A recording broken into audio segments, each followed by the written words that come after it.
This is Rock Entertainment Sports Network. Your teams, your town, your home.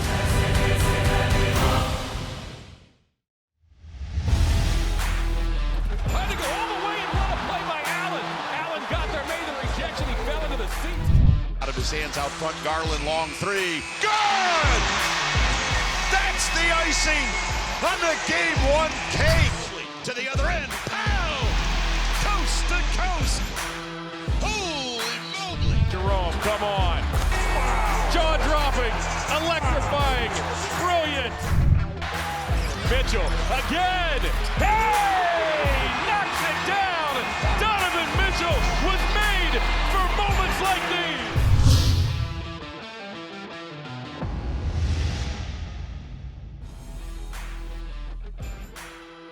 This is the Road to 16 as we welcome you to Cleveland Clinic Course, where the Cavaliers just completed their final practice before heading to Indianapolis for Game 3. John Michael and Serena Winters, and I have to tell you, this was an inspired shoot-around here today. It looks like a confident bunch, Serena, that is heading off to Indiana. What I can tell you, John, is it didn't feel like a bunch that was down 0-2. Yeah. Right? I mean, this felt like a bunch that has been just as confident as they have been all season long.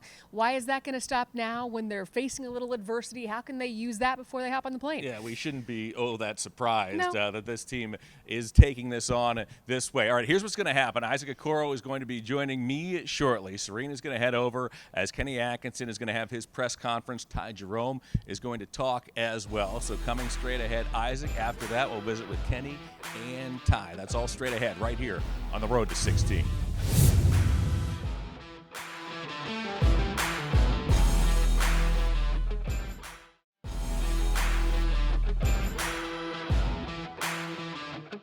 We welcome you back to the Road to 16. We are here with one of the best in Isaac Okoro. Isaac, a spirited practice out here today. What's the mood of this team right now? We're confident. It was a mental day of practice, just going over the game plan, going over things we're going to do for Game 3. Spirits are still high here. We're still confident, still have belief. So ready to just go get a win. Yeah, no question about that. Just the way everything looked out here today, it is a confident bunch. You have the disappointing Game 2. How do you flush that? How do you move forward here in this series? After that day, you let it go. It's in the past. Focus on Game 3. You got to move on and just focus how we can be better. Defensively, you made some adjustments coming into Game 2. No question about that. You had the great first quarter. What worked defensively in Game 2? Being more physical, crowding the ball more, applying more pressure to them on the defensive end, getting under Tyrese Halliburton, limiting his touches, and just playing team defense. You mentioned Tyrese Halliburton. You shadowed him for long stretches during that Game 2 and did so incredibly effectively. What must continue in that head-to-head matchup the rest of this series for you? Just continuing to do that.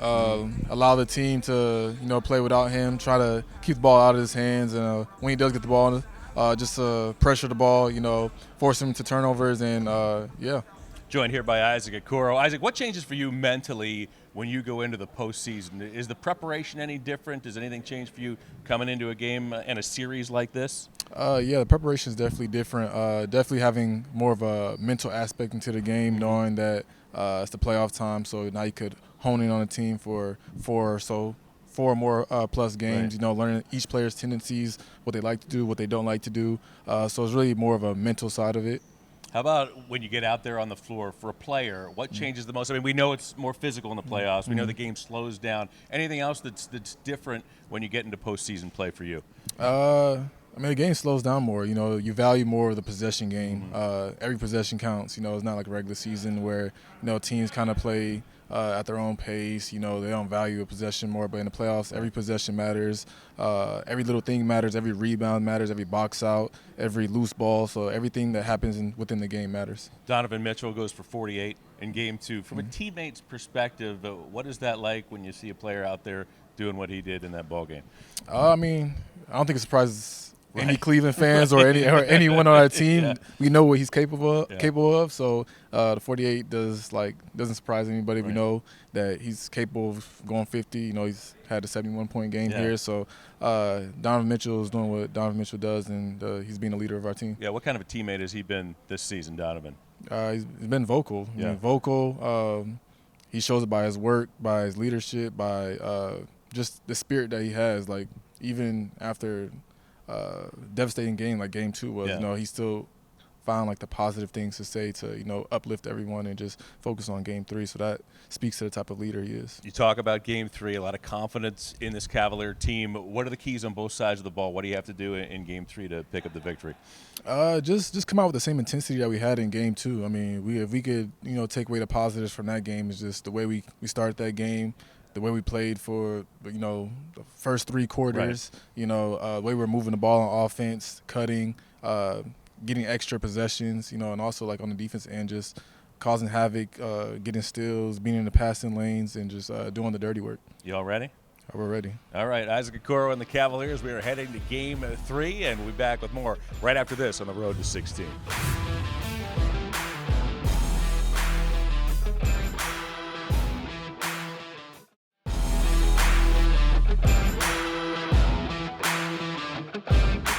Back here on the road to 16. I'm rejoined by my co-host, Serena Winters. Serena, you were able to catch Kenny Atkinson's press conference just minutes ago.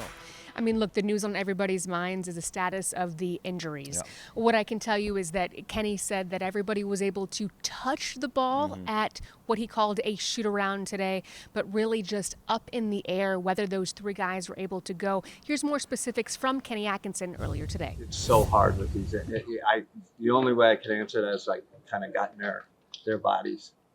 Otherwise, I'm just playing a guessing game. You never know. And I do think, and this is just life in the NBA, I think it's frustrating for all of us, right? Like, and it's no indictment on anybody or the play, none of that. It's just injuries are a tough thing. And you don't really know unless you experience it yourself. Do you expect Mobley, Garland, and Hunter to be questionable again? Yes. And then will Donovan have any injury designation? Not that I know. No, I think he's okay. Darius is the one that has lingered the longest. Like, what have your conversations been like? Yeah, just what do you do, Chris? You support him, like, man, get with medical, get with your people, his family, obviously, and I mean, he desperately wants to get on the court, and it's just like kind of a knee situation that just kind of, I step back. I obviously talk a lot of basketball with him. Otherwise, right? Like, hey, see how they're playing to pick him up, even on the sidelines, like, because he's such a smart player, so I feed off him for that. But yeah, again, it's just like he's got to figure it out, and I support him like 100%, right? Like whichever way it goes. I think he's probably like, it's not going to get us to a certain point where I can compete at a high intensity playoff level, right? Like that's that's, and like Dan, I think you said that the hard thing for us is we can't really simulate that. We can't simulate it. We can't, that type of intensity is tough to simulate. So I guess at some point he's, hopefully he'll get out there and try it. It'll be, I don't know how many days is it, 12, 13 days. That's the thing. Like, he hasn't had a lot of, he's been conditioned like crazy, Alter G and the non-impact stuff, but obviously couldn't run or anything. Kenny, I asked this with like as much sensitivity as the situation deserves. Yeah. Is it Darius's choice not to try, or is this a medical thing where the medical people are saying you can't? Yeah, and Joe, I think it's all of, right. It's both pieces. You make these decisions. You've been to the doctor, right? Like, you know how it goes, and they give their recommendations and they talk through it, and you make a decision. I mean, I've experienced with my son, with the sprained ankle in the playoffs. Like, do you play? Do you don't play? And even for me, as like a father, it was hard to tell him, like, no, you got to, like, you have to talk with the trainers, you have to talk with the doctor, and then only you can make the call. That's kind of where what it is. So We're 40 minutes we're in hard. condition. We're ready. I do think it was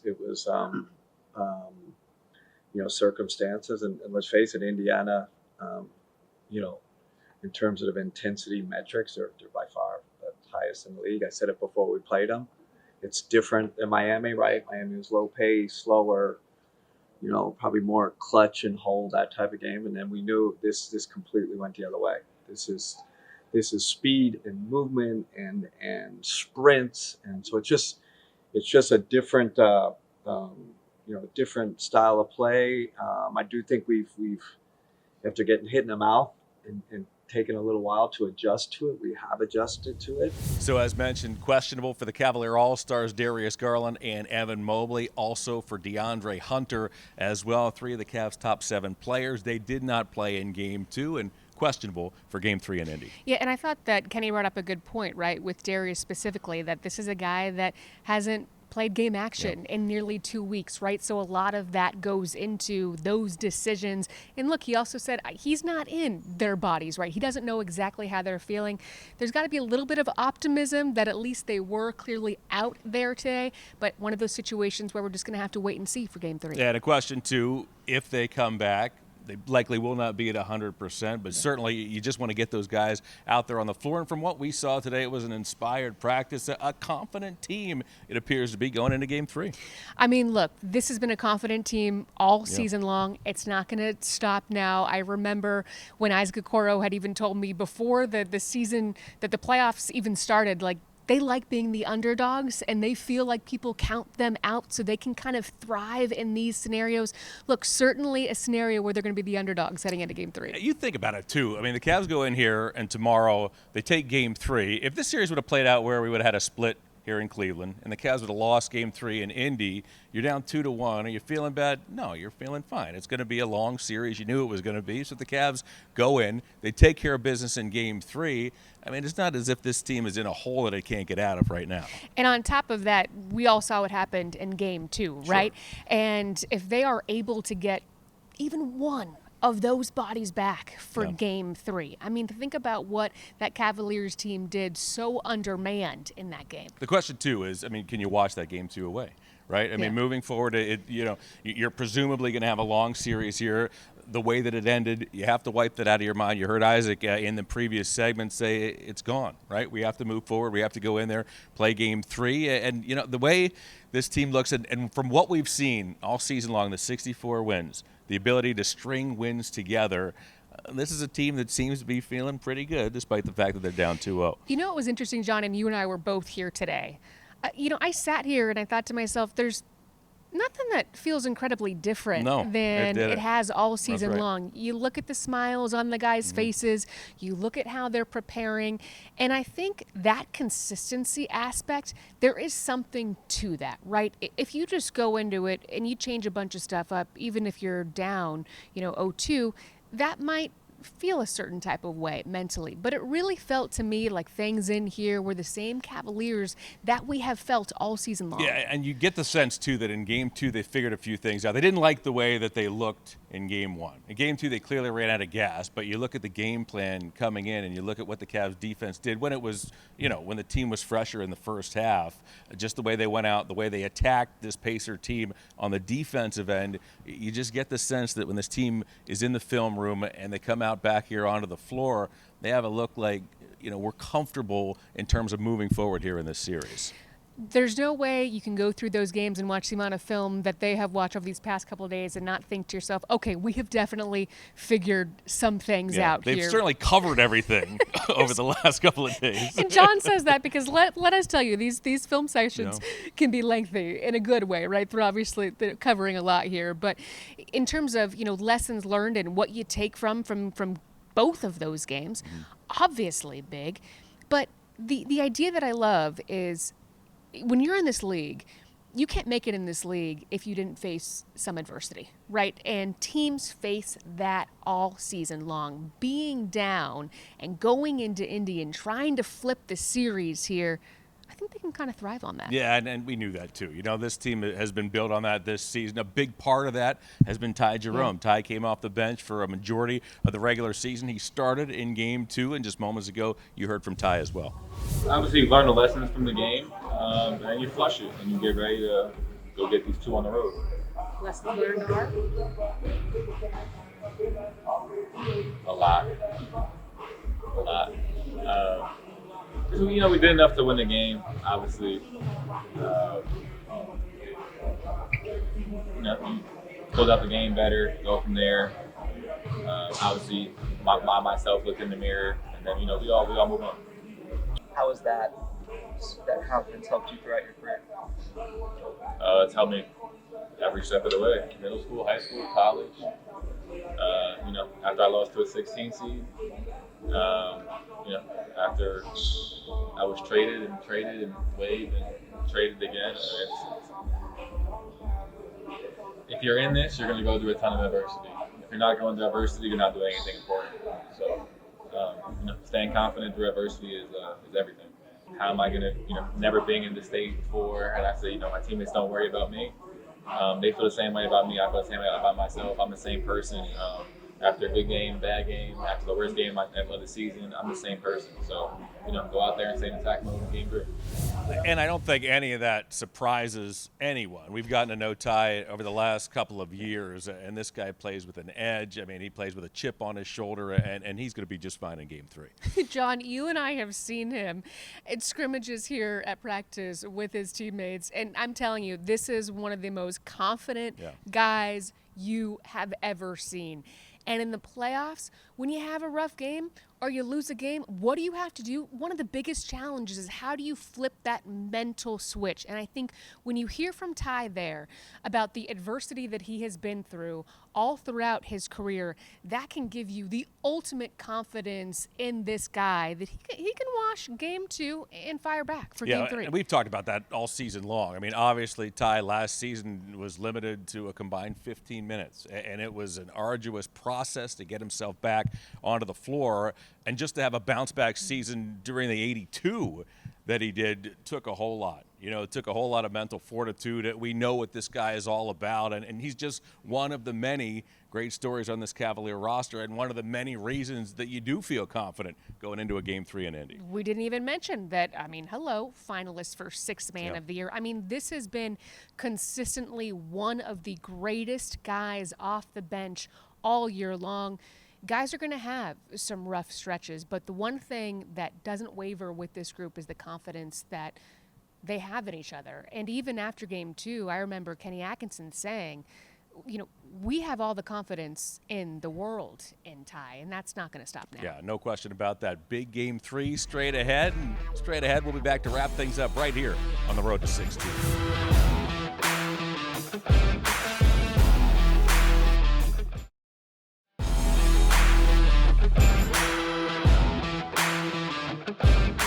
The NBA's Coach of the Year, who will have the Red Auerbach Trophy to put on the mantle.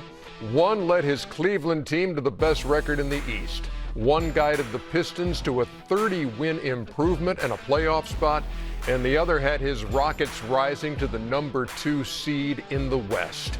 Here are the 2025 finalists. You can make a strong case for all three. Yes, you can. Kenny Atkinson of the Cavaliers, Detroit's J.B. Bickerstaff, and Ime Udoka of the Houston Rockets. Chuckster, would you do the honors? I would be honored. Chuck was a joy to coach. I was definitely a joy to coach. You were not coachable. I was easy to coach. Ask Jimmy Lanham, Billy Cunningham, Matt Gukas, Rudy Tomjanovich. The 2025 Coach of the Year from the Cleveland Cavaliers, Kenny Atkinson. Yes, indeed. Just thankful, man. Thankful to be a part of this group. Thankful for your sacrifices. But it starts with the players you have. It's 99% of this. I really believe that. 1, 2, 3. And a a no doubter. What a season it was for Kenny Atkinson, the NBA's Coach of the Year. 64 victories in his first season here in Northeast Ohio. Typically, when you have a new coach and a new coaching staff, you expect some weeks, maybe some months of some mediocre basketball. Not with this team and not with this coaching staff. There was no ramping up as Kenny and the guys win their first 16. And what a season for Kenny. And, oh, by the way, going into Game 3, the Coach of the Year, let's see what he has up his sleeve. I don't know, John. You said no ramping up. And I don't know if you remember the preseason, but they didn't win a game in the preseason. So if you count the preseason, maybe we could consider that a very small Kenny ramp up. Yeah, I say we'll take it. I say we'll take it in the preseason. He's touched so many players. Yeah. And we hear about guys, the word empowered is thrown around here a lot in terms of how Kenny has made players feel coming into this season. You have a great story about our guest here today, Isaac Okoro, and how he was impacted by Kenny, right? Yeah, I mean, it's interesting. You had just said he made an impact immediately in training camp. And in that interview with Isaac, it reminded me that he said since Kenny came here, he really helped change his approach and how he sees the game in a mental way. He felt like he was a lot more one-dimensional before Kenny got here. And since the change, he's felt like offensively less stagnant. He's thinking in terms of moving, cutting.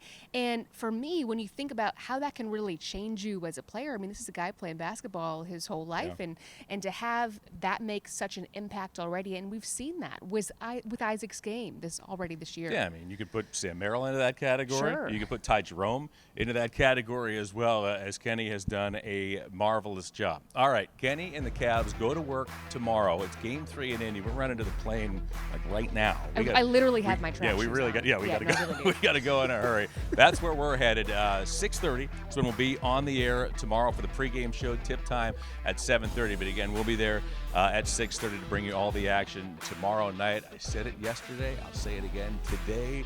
Don't you dare count this Cavalier team out. Don't do it. Game 3 tomorrow night. We'll catch you then. This has been The Road to 16.